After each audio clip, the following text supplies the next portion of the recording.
Hello, dreamers. Here is Beatrice, and I welcome you to the Dreamweavers platform where every journey starts with a dream. I am truly humbled to have a distinguished guest with me today. Our guest for today is the Ghanaian Director of Renewable Energy and Energy Efficiency. With a background rich in key experiences and remarkable achievements, he has surely carved out a path that many look up to. His insights on finding purpose, defining success, and overcoming challenges will surely resonate with anyone striving to turn their dreams into reality. Without further ado, let's welcome Mr. Kofi Agyarko to the Dream Weavers platform. So, Mr. Agyarko, I welcome you to the Dream Weavers platform. Would you like to share a tiny bit of your background? Yes, my pleasure talking to you. My name is Kofi Agyarko. I was born in a little hamlet on the border between Ashanti region and the Western region, called Kofo's Camp. So I have a very humble beginning. Today, I think schools under trees have become the cliche. But in those days, because that was the norm, no, it didn't raise any eyebrow. So I'm one of the graduates of schools under trees. So I so the hamlet is called Kofo's Camp. It was actually established by one timber merchant who later became the chief of Nkari. So after my elementary school, my dad brought me to his hometown to continue with my education. So I had my O level in my hometown called Osino on the Accra Kumasi Highway, where that popular kinky is sold called Oceanographic. That is where I schooled. I started the secondary school when it was just 3 years old. So I'm one of the third batch of that school, after which I continued at Kufuridua New Jabin Secondary School. And from there, I entered the School of Administration, University of Ghana, Legon. After Legon, I worked for about 2 years, and then I left the shores of Ghana for Norway to do my master's. So at School of Administration, I read banking and finance, but when I went to Norway for my master's, I switched completely to energy economics. And that is how come I found myself at the Energy Commission. I am married with 3 children. I have one beautiful lady and 2 handsome young guys. Wonderful. Thank you so much for sharing a tiny little bit of your personal background. Moving on, I would like us to discuss purpose. What is purpose for you, and how did you discover yours? It was a roller coaster kind of journey. If looking at the snappy background that I have given to you, I did not have a mentor. So right from the beginning, I did not actually know what I wanted to be in future. And then as I grew, whoever came my way that I admired, then I began to locomote towards the person's profession. At a point, I wanted to become an auditor. At a point, I wanted to become an ambassador. This is just to make you laugh because, I mean, ambassador is not a profession. So Exactly. why is it that you are in school, you wanted to become an ambassador? Right. Um, and at secondary school, I was taught by one gentleman from the University of Ghana. I mean, I admired him so much. So when he said that he was from the School of Administration, then I also made up my mind that I'll go to School of Administration. And the question is, what is it in there to attract me? I got in there, and because a new course had been introduced, then I decided to go in for that new course, banking and finance, because normally the early birds catch the worm. So I went in there. So yes, that is the roller coaster kind of journey that I went through. But I mean, purpose in life for me is humility, perseverance, focus, and the Spirit of God. And the Spirit of God. Mr. Agyarko, in your conversation, you spoke of or you mentioned mentorship. How important is mentorship when one is struggling to find their purpose? Mentorship is absolutely important. Absolutely important. You see, there is a saying that there's no need reinventing the wheel. So if you are fortunate to travel on the path that somebody has traveled before, and the person offers to guide you along that path, you are the most fortunate person on earth, because the person might have traveled on that path the hard way, and having recognized where the pitfalls are, he will help you to circumvent those pitfalls. And the person assistant can facilitate your steps. So it is likely that you will move faster than the person did. And you can also go farther than the person did. So mentorship is very, very critical in the life of every young person. Thank you very much. But let me add that Right. if you are not humble, you cannot be mentored. If you are not humble, you cannot be mentored. And if you also rush in life, you cannot be mentored. It takes a great deal of patience to be mentored. It is not every step that deep within you appreciate, but because the person has been there before, you need to be humble and patient and see the outcome. If you rush, I'm afraid you may not get to your desired destination. Yeah.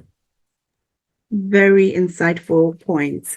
Can we then say that humility goes hand in hand with success, Mr. Agyarko? In fact, to a very large extent, and it depends on the definition somebody attaches to success. To somebody, having money is success. To another person, riches, I mean, having buildings is success. To another person, becoming famous is success. But to those of us who have a different definition of success, it is not about all these material things. You become successful when, after achieving your goal, your desire in life, you impact on society. You understand? People find you very, very useful instruments in their quest to also achieve their desires in life. When people are around you, they feel at home. You need to be people-centered. You need to be approachable. I mean, all walks of people, all manner of people should find it very easy to approach you. For me, besides everything, that is how I define success. You become very useful to the society, useful to the community. That is my definition of success, and not the material things that I acquire. No. Wow, that's definitely a very important life nugget that you have shared right there. That success for you is basically being impactful to society and to everyone who comes across with us or comes in contact with us. Mr. Agyarko, what are some of the most important life lessons you have learned along your journey? Let me share one big lesson with you. After the university, where I cut my teeth, I felt that I had found a job and I served with my heart. I did everything within my competence to ensure that the organization succeeded. Yet, I did not feel wanted. So that saddened my heart. I was there for about 2 years. And one fine afternoon, somebody entered the office and he was holding a journal. That journal is called The Economist in his hand. I borrowed the journal, and that is when I began experiencing a very life-changing experience that has actually contributed to where I am now.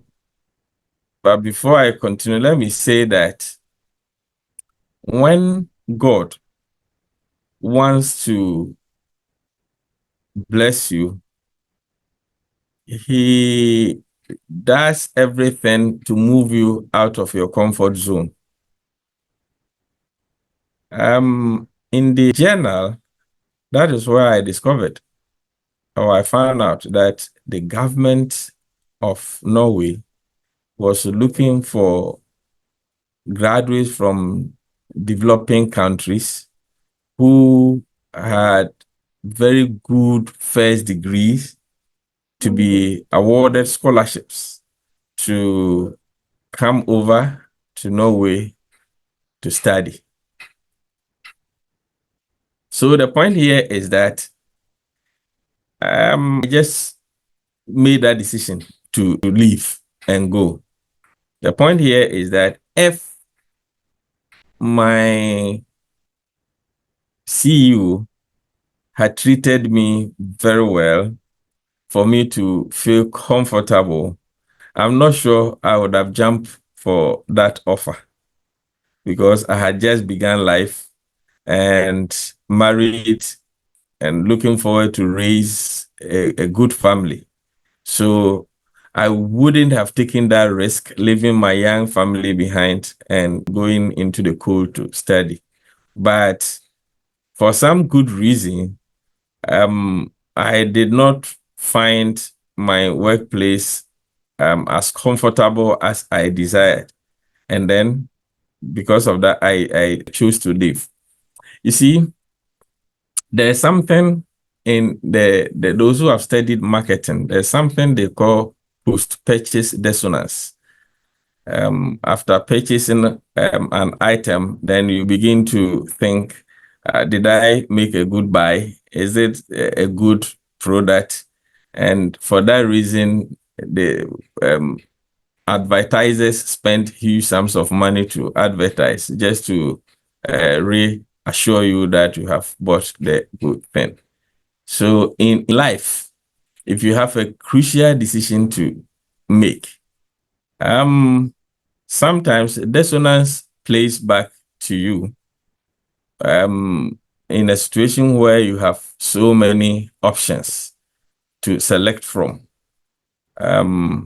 The option that you make, you sit back at times and then play it back, and you ask yourself questions. Did I take the best decision? This alternative that I selected, is it the best alternative? But you see, in my case, because of the undercurrent, I did not have any option. I did not have any alternative. So the decision was very cool and easy for me. You understand? So it stands to reason that wherever you find yourself, if after putting in your best, you are not recognized, you are not seeing what you desire to see, it is not always that you have to be whining and weeping, crying. Open your mind and look around you. Maybe God is in motion of pushing you from that place for a better option. And for me, that is what happened, and I haven't regretted. Initially, I was sad that why is it that after doing all these things, I'm not appreciated? But later, I got to know why. If I had received the appreciation that I was looking for, maybe I wouldn't have gone for that decision. But today, when I look back, I am happy and I'm proud that I took that decision. So it is not always that when you fail, it means that you did not put in your best. Maybe the failure is going to help you to change course. Wonderful. You spoke of not being wanted or even not being recognized at your workplace some years ago. What advice would you give to our youth who are watching you, who are struggling with rejection? And can we also then say that rejection means projection? I think that I have taken my time to walk you through how my seemingly rejection affected me and eventually the outcome. There is one thing here that the youth of today need to take a note of. I've mentioned patience already. I've mentioned humility. Right. And if you find yourself in that situation, what I will advise you to do is that keep putting in your best. Keep putting in your best, because at the end of the day, per my philosophy, it is God who rewards and not mankind. You may obstruct your blessings if you decide to do the battle yourself. Oh, okay, if you are not recognizing me, then I'm also going to do the job hanky-panky. By doing the job hanky-panky, would you receive your salary at the end of the day? No. If you do it hanky-panky and take your salary at the end of the day, here, you are rather cheating your employer. You understand? So you, the complainant, you have become the accused. So you obstruct your blessings. That is why I'm saying that, yes, you may feel rejected, but don't jump into hasty conclusion that somebody doesn't like you, you need to do self-introspection. Ask yourself, is there something that I'm also doing wrong?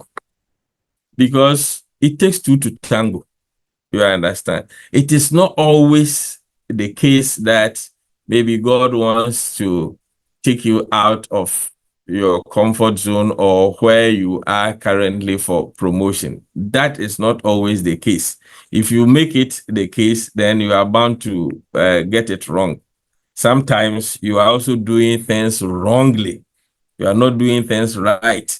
And no employer will also be happy dealing with a lazy person, dealing with somebody who is not meticulous, dealing with somebody who is not punctual, dealing with somebody who is not reliable. You understand? So you need to be mindful of all these points. That is what I mean by self-introspection. Do self-introspection. And if genuinely you feel that you have done everything that needs to be done, then leave the rest to God who rewards, and then keep praying and see what the outcome will be. What the outcome will be. Thank you so much for sharing these life nuggets to our youth. I know you're a very busy person. How do you at all balance your professional responsibilities with your own personal life and well-being? That Is there is a any big secret question. to that? That is a big question. I am satisfied when people around me are satisfied. I am happy when I see people happy. So professionally, I am very busy, as you have intimated, and I have another big social life. You understand? I'm a Christian, and I play a major role in church.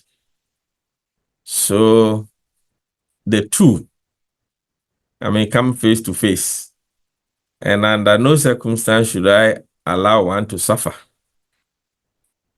But thankfully, I have a very supporting wife who, in my absence, is capable of handling the home. So for in raising our children, because if I'm not on track, then I have travel outside or I'm in church, performing my other social activities. But this woman will take absolute control of the home. I will pick the children to school in the morning and she will pick them in the afternoon. Make sure they are well fed, supervises their homework. My only responsibility will be checking the homework and signing. So once she took that responsibility off my shoulders, then I was left with the job and the church. And it is difficult, but it depends on how you manage the time. You can still make a headway. You can still make a headway. So I've managed to balance the two. And so far, I think so good. So far, so good. And on that note, as you rightly said, Mr. Agyarko, balancing life and work is definitely tough for all of us. What or who inspires you or motivates you at all? Mommy, the point is that when it comes to job, when you are 60, you face your first social rejection in life. Regardless of how good, how useful you are at 60, you'll be asked to go and rest. And that's what we call retirement. Understand? And so After that, what do you do? If you decide to give all attention to your job, Right. when you're asked to go home, then what do you do? Mind you, if you do that, then your social impact may be affected because you get married to your job. Your social impact may be affected. So you need to balance the two. So I'm inspired by the fact that one day I'll be asked to go home, regardless of what, I'll be asked to go home. Right. Then um, we all call ourselves Christians. And if you're a Christian, you believe in one thing, that after this life, there is life on the other side. So here, the inspiration is that I need to also prepare to enjoy the life out there. And even after job, after you've been asked to go home, you need to attach yourself to something that will keep you going.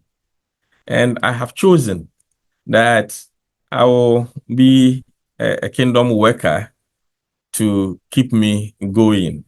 You understand? So here, I'm killing two birds with a stone.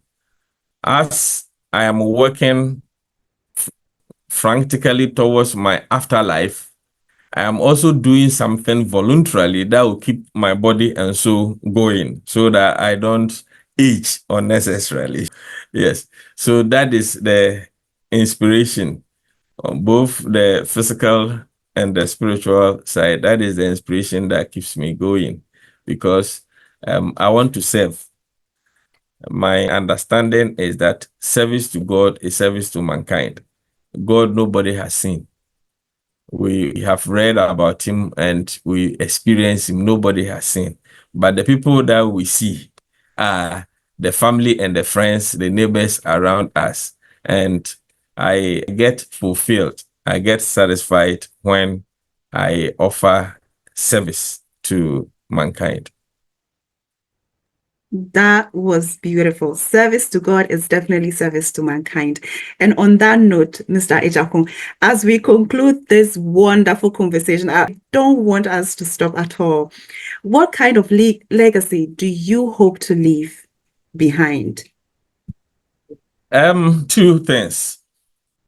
Professionally, I have worked for 22 years now at my current workplace, and that is the Energy Commission. And I am happy and I'm grateful to God that I have left a legacy here at the Commission. For the past 22 years, I was assigned a job to do. And the job was to make the economy of Ghana an energy efficient one. And that is to say that electrical appliances that come to Ghana must meet a minimum standard so that they don't come and waste our electricity.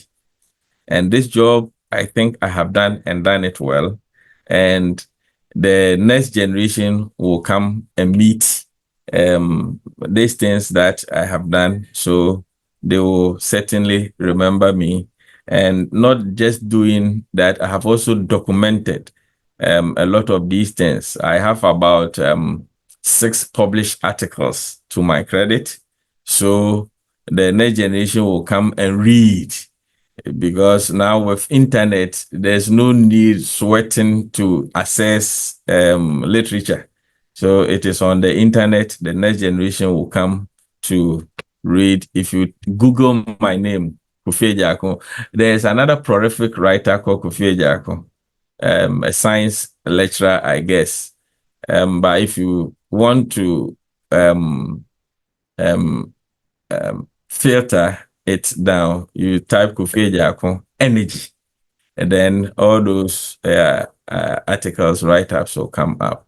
So on that score, I think that I have left a good impact. And then spiritually,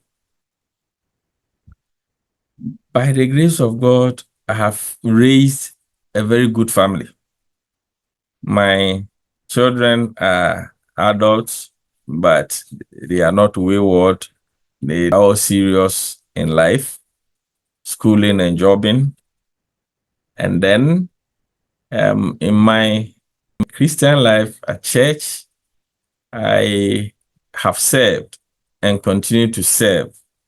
And in my congregation, I may not get everybody to say I am a good man. This is a feat, not even Jesus could chalk. So Exactly. I wouldn't be a hypocrite to say that I am loved by everybody, but I think Right. that I'm loved by majority of people who recognize my contribution in serving society. Thank you so much for I do appreciate you for coming, your time and wisdom. God bless you so much. It's a pleasure. It's a pleasure. And thank you very much for having me.